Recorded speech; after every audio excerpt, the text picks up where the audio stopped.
Kembali bersama kami, pemirsa. Orang tua calon siswa mengirim karangan bunga ke Balai Kota DKI Jakarta.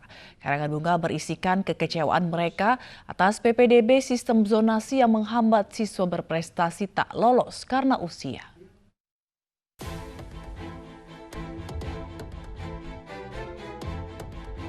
Karangan bunga di depan Balai Kota DKI Jakarta ini adalah bentuk protes dari sejumlah orang tua yang anaknya gagal dalam PPDB sistem zonasi. Mereka menilai Pemprov DKI Jakarta, khususnya Dinas Pendidikan DKI Jakarta, belum menanggapi protes mereka. Kekecewaan ini dituliskan dalam karangan bunga yang terpajang di depan Balai Kota. Orang tua calon siswa ini menilai syarat usia tidak adil dan tidak proporsional untuk diterapkan dalam sistem zonasi.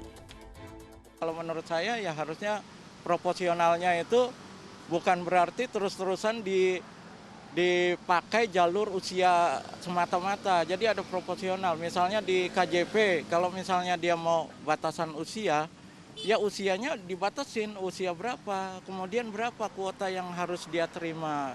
Ungkapan dari ini biar Pak Gubernur yang terhormat, buat Bu Kadisdik juga yang terhormat dan tercinta, tolong adakan pemilihan yang lebih bijak, lebih adil buat anak-anak yang memang nilainya memungkinkan tadinya untuk masuk di negeri.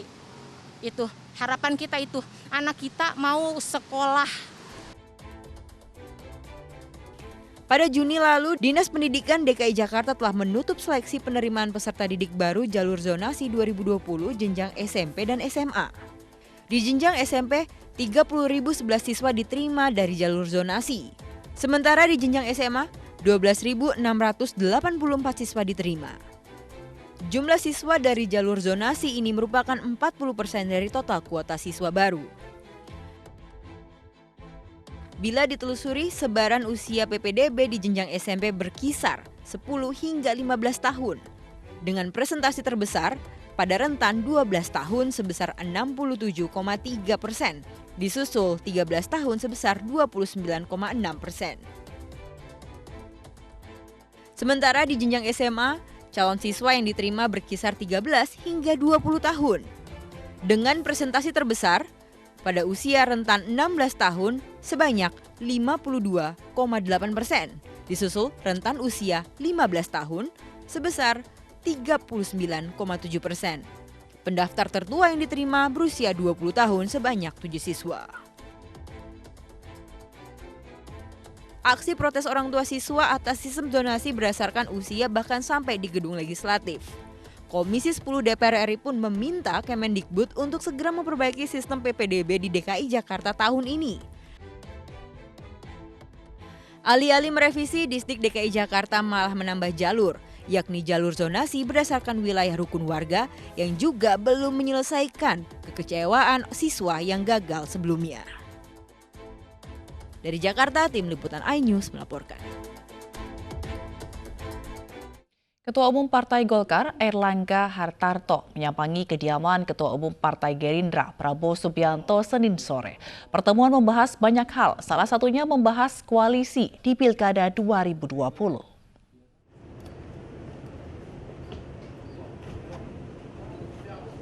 Ketua Umum Partai Golkar Airlangga Hartarto Senin sore mengunjungi kediaman Ketua Umum Partai Gerindra Prabowo Subianto di Jalan Kertanegara, Jakarta. Kunjungan ini merupakan kunjungan balasan dari Prabowo ke kantor DPP Golkar tahun 2019 lalu. Salah satu topik yang dibahas dalam pertemuan ini adalah rencana koalisi di Pilkada 2020. Menurut Airlangga, Golkar dan Gerindra memiliki kesamaan di Pilkada. Tadi kita menukar pandangan, membahas beberapa hal menyangkut kebangsaan, lingkungan strategis, sampai dengan kemungkinan yang di depan kita, bagaimana kerjasama Golkar sama Gerindra, khususnya mungkin di pilkada-pilkada tertentu.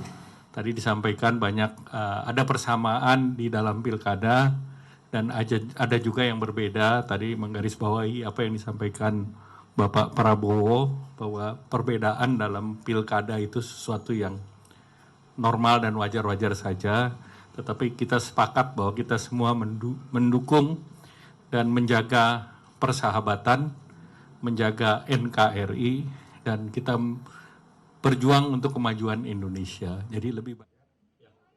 Erlangga juga menambahkan silaturahmi politik ini akan terus dijaga dengan terus berkomunikasi secara periodik. Dari Jakarta, Riki Iskandar, Tri Julianti, Bayu Anggara, iNews melaporkan. Isu reshuffle Kabinet Indonesia Maju terus mencuat usai Presiden Joko Widodo menegur keras menteri-menterinya. Namun saat ini hal tersebut tak perlu dilakukan karena kinerja menteri dianggap lebih baik.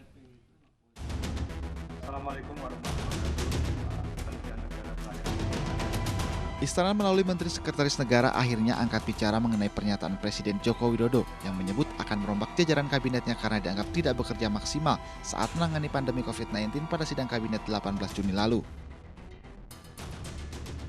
Menurut Pratikno, isu perombakan kabinet tersebut sudah tak relevan lantaran kinerja menteri sudah lebih baik dan serapan anggaran di kementerian atau lembaga terus meningkat.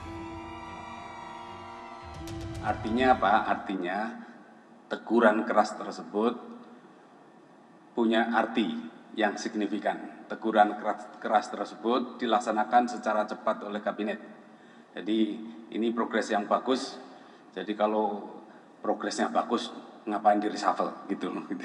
Intinya begitu. Jadi tentu saja dengan progres yang bagus ini isu reshuffle tidak relevan sejauh bagus terus kan begitu. Sebelumnya Presiden Joko Widodo sempat menegur keras menteri-menterinya karena dianggap bekerja biasa saat menangani pandemi. Saat itu Jokowi mengancam akan mengeluarkan kebijakan luar biasa termasuk melakukan reshuffle. Untuk 267 juta rakyat kita, untuk negara, bisa aja membubarkan lembaga, bisa aja reshuffle, udah kepikiran kemana-mana saya. Salah satu yang menjadi sorotan Presiden saat itu adalah rendahnya serapan anggaran di sejumlah kementerian. Terlebih saat ini anggaran tersebut sangat diperlukan untuk menangani pandemi COVID-19 yang saat ini belum mereda. Dari Jakarta, Megalatu, Bagus dan Randi, iNews melaporkan.